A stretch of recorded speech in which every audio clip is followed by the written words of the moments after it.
Hi മക്കളെ, plus 1 business സ്റ്റഡീസിൽ Christmas എക്സാമിന് ചോദിക്കാൻ സാധ്യതയുള്ള 1 മാർക്ക് ക്വസ്റ്റ്യൻസ് പ്രാക്ടീസ് ചെയ്താലോ? Yes, first question, which among the following is an example of natural cause of business risk? താഴെ തന്നിരിക്കുന്നതിൽ ഏതാണ് natural cause of business risk എന്നാണ് ചോദ്യം. നമുക്കറിയാം എർത്ത് ക്വേക്ക് ആണ് correct answer.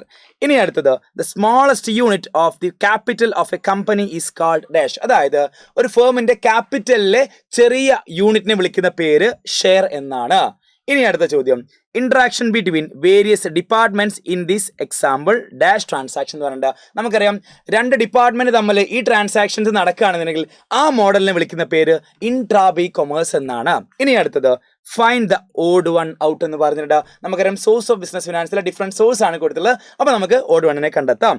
Debenture, public deposit, loan from banks, equity, share capital എന്ന് കൊടുത്തിട്ടുണ്ട്.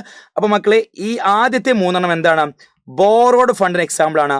ഈ ലാസ്റ്റ് വൺ എന്താണ്? ഓൺഡ് ഫണ്ടിന് എക്സാമ്പിൾ ആണ്. സോ കറക്റ്റ് ആയിട്ടുള്ള ആൻസർ ഓപ്ഷൻ ഡി ആണ്.